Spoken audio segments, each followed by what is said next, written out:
தந்தை மகன் தூயாவின் பெயராலே ஆமீன்.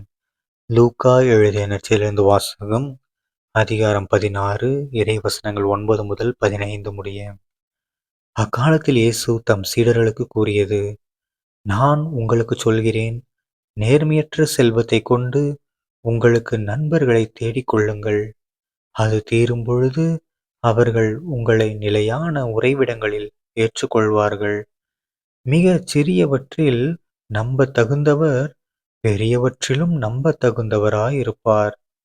மிகச் சிறியவற்றில் நேர்மையற்றவர் பெரியவற்றிலும் நேர்மையற்றவராயிருப்பார்.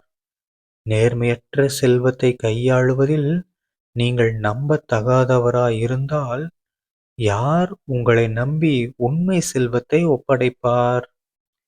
பிறருக்கு உரியவற்றை கையாளுவதில் நீங்கள் நம்பத்தகாதவர்களாய்ப் போனால் உங்களுக்கு உரியவற்றை உங்களுக்குக் கொடுப்பவர் யார்? எந்த வீட்டு வேலையாளும் இரு தலைவர்களுக்கு பணிவிடை செய்ய முடியாது. ஏனெனில் ஒருவரை வெறுத்து மற்றவரிடம் அவர் அன்பு கொள்வார், அல்லது ஒருவரை சார்ந்து கொண்டு மற்றவரை புறக்கணிப்பார். நீங்கள் கடவுளுக்கும் செல்வத்துக்கும் பணிவிடை செய்ய முடியாது.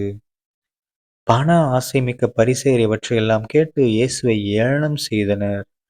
அவர் அவர்களிடம் கூறியது: நீங்கள் உங்களை மக்கள் முன் நேர்மையாளராக காட்டிக் கொள்கிறீர்கள். கடவுள் உங்கள் உள்ளங்களை அறிவார். நீங்கள் உங்களை மக்கள் முன் உயர்ந்தவர்களாக காட்டிக்கொள்வது கடவுள் பார்வையில் அருவருப்பாகும். ஆண்டவரின் அருள்வாக்கு.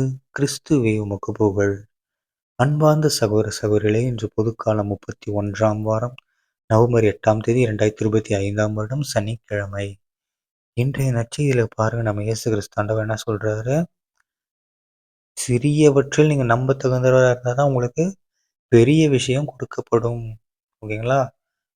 அதே மாதிரி நேர்மையற்ற விஷயத்துலயும் நீங்க எப்படி இருக்கணும்? நேர்மையா இருந்தீங்கன்னா தான் மிக பெரிய நேர்மையான விஷயமும் உங்களுக்கு கிடைக்கும். ஓகேங்களா? ஏன்னா நமக்கு இதுலேருந்து நிறைய விஷயங்கள் உள்ளார அடங்கியிருக்கு.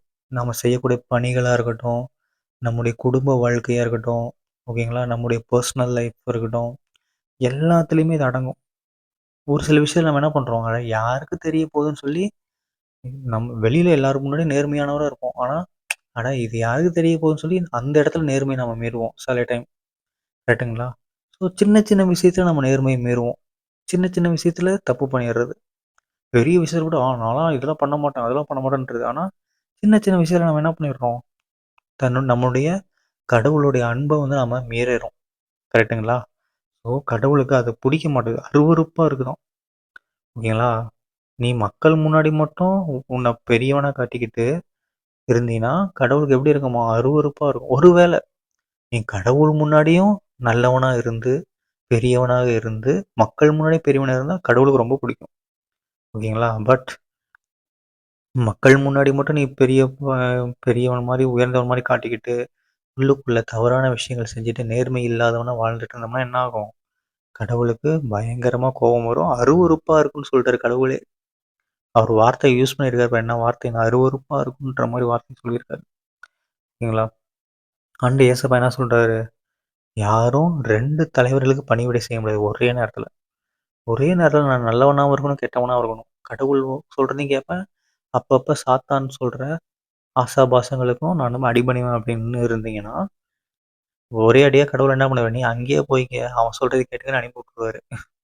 ஓகேங்களா? அதனால ஒரே நேரத்துல 2 பேத்துக்கு பணிவிடை செய்ய முடியாது. ஓகேங்களா?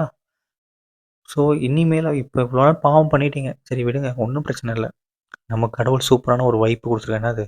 போய் பாவ சங்கீதம் செஞ்சு, பாவத்தெல்லாம் விட்டுட்டு, நம்ம என்ன பண்ணணும்? ஒரே தலைவர். அவருக்கு மட்டுமே நம்ம பணிவிடை செய்யணும். யாருன்னா அந்த தலைவர்? நம்ம கடவுள் ஏசப்பா. ஸோ அவர்கிட்ட நம்ம நம்மளையே ஒப்படைத்து, அவரே நம்முடைய தலைவராக அவரை நாம ஏற்படுத்தி கொண்டோம் அப்படின்னா, அவர் எல்லாமே பார்த்துக்குவாரு. ஓகேங்களா? இந்த நம்பிக்கையோட நாம இந்த நாளை தொடருவோம். தந்தை மகன் தூய ஆவியின் பெயராலே ஆமீன். இயேசுவுக்கே புகழ், இயேசுவுக்கே நன்றி, மரியே வாழ்க.